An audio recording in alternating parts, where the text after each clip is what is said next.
Hey guys, what's going on? I just want to make a hopefully quick video about Marvel's Epic Collection, which is an initiative that I'm very much behind. And I wanted to just explain what it is, what draws me to it. So let's just jump right in. Back in the day, for the last 20 years, we had the Marvel Essentials line. Now, the Essentials were cheap black and white phone books of comics. We call them phone books because cheap paper, thick size. The sacrifice was obviously no color, low quality paper, newsprint paper, and for that low cost, you got a big run. So this is Amazing Spider-Man Essential number 1, and it collects Amazing Spider-Man number 1 through 20, the first annual, and Amazing Fantasy 15, which was the first appearance of Spider-Man.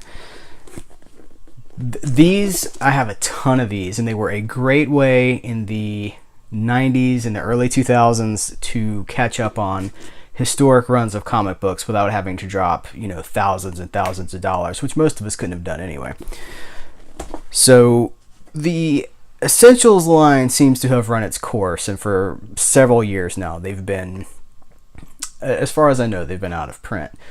Marvel is now focusing on the Epic Collection, which I am very much behind, because so this is basically, it's essentially the version of the Essential in a full color glossy paper version. The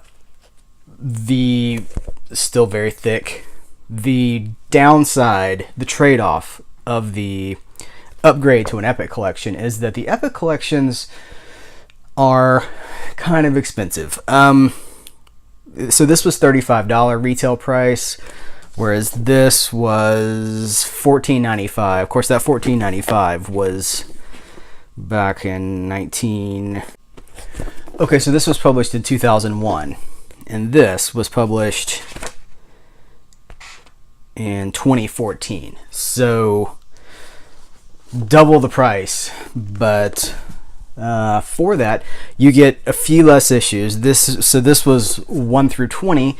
This is 1 through 17. Still the first annual, still Amazing Fantasy 15. One thing that this has that the Essentials do not have is backup material, like pinups, art pages, and for this, which is the first Spider-Man with art by Steve Ditko, they have something that is extremely cool, which is his original pencils from the Library of Congress, like on loan from the Library of Congress, and you can see his original pencils from 1962, April 1962. The thing about the Epic Collection is that they're not printed chronologically. While this is the first volume of Amazing Spider-Man, and they're notated on the back, volume 1, and it tells you the years, they are not printed chronologically. I have my stack of Epic Collections right here. For instance, you can also buy Spider-Man Cosmic Adventures, which is volume 20, 1989 to 1990. So by not having them chronologically printed, I feel like it's more appealing because you're getting a complete story in one volume, and they are, by jumping all over the place, you're not beholden to a particular period that you might not be into. If you're not into the Steve Ditko, Stan Lee Spider-Man stuff, you might be into this stuff, which is David Michelini, and very different. You could get like Todd McFarlane era Spider-Man stuff. But they're not, so by not printing them chronologically, they are opening themselves up to greater readership. They're doing something else that's really cool to me, though. So I have this hardcover. This is an Iron Man hardcover by David Michelini and Bob Layton and John Romita Jr. And this is an omnibus. It's a Marvel Iron Man omnibus. And this reprints Iron Man 115 through 157, which was the entire run of David Michelini's Iron Man work. So cut to the Epic Collection that came out right after that, which is Iron Man Epic Collection, The Enemy Within, Volume 10. Get it to focus there, it's a light color. Volume 10, and it prints 158 to 177. So this ends at 157, and this picks up at 158. So if you have this, and if you have this, you have every Iron Man comic from 115 to 177. Which is just really cool. That's really thoughtful publishing in an era where publishers, even Marvel, is not necessarily being the most thoughtful towards their consumers. It's a nice little touch. So I just wanted to show you guys a few of the Epic collections. They're beautiful. This is Avengers Volume 17. We have more Iron Man. So Thor, probably because of the Avengers and the movies and everything, this is Volume 1. So it seems like they're definitely making an effort to provide a jumping on place for a lot of people. Again, the glossy paper. Do we have any backup material on this? Yeah, more pencils from, this is Jack Kirby's pencils. Check that out. It's beautiful. More Thor. We have Captain America. And it jumps around too, because you'll have like 60s Captain America and 70s Captain America. And then we've got, so this is Volume 9, which is Dawn's Early Light.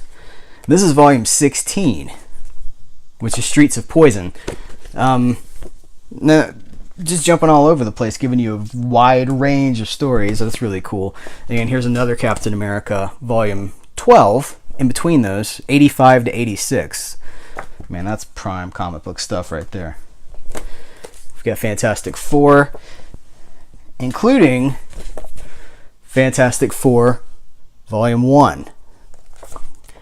Again, essentially, I don't mean to make a pun, it's essentially replacing the Essentials, because they are giving you almost the exact same content in color for, I should talk about the price for these things. While they are $35, I think they've actually gone up now to $40 per volume, which that's not nothing. You can get these very reasonably on the internet. Amazon usually has them for about $25, but if you wait maybe a year, you can get these things. Like, I average between $10 and $15 for an Epic collection. If I have to pay more than that, I'm kind of bummed about it, because I'm like, I didn't get as good of a deal. We got Avengers, Behold the Vision, Volume 4. X-Men, Volume 1, Children of the Atom. Starting off with the 60s X-Men. Jack Kirby, Stan Lee writing. Do we have any supplemental material on the back of this? Yeah, pencils. Original pencils. Yeah, just a nice little extra for people who are into it. And this one gives you the first 23 issues of X-Men. So, I don't know. I recommend these wholeheartedly. I only have a fraction of what's out. I have about 25 of them. And there are probably, up at this point, probably about 100. And I think it's roughly a 10-year program, because they're not published chronologically. By the time they are all out, when you line them all up in about 10 years, you should be able to have full runs of collections in Epic collection form, in trade paperback form, which is pretty cool. They have, Lord, I hope this doesn't change. They have matching spine dress, so everything looks really good on the shelf. Like, if you had, it's really sharp, right? It looks pretty beautiful if you're into that kind of thing. If you're into digital comics, these probably won't appeal to you very much. But for those of us who like the paper element, like, it's nothing like having a chunk of comics, like 2 years worth of comics in your hands.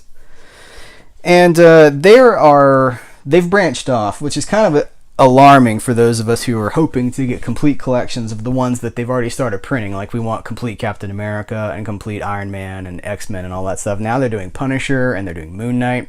Moon Knight shouldn't be that big of a deal. but they keep starting new lines of things, new editions of titles that were not originally in the plans. And so we're like, oh man, I hope they're going to be able to finish what they do have already going, because man, time's running out. Paper, I mean, who knows? Like, I know the sales for paper are not what they once were, but these seem to be selling pretty well, which is encouraging. And I don't know, it's exciting because it's putting things in print that have never been printed before in such totality.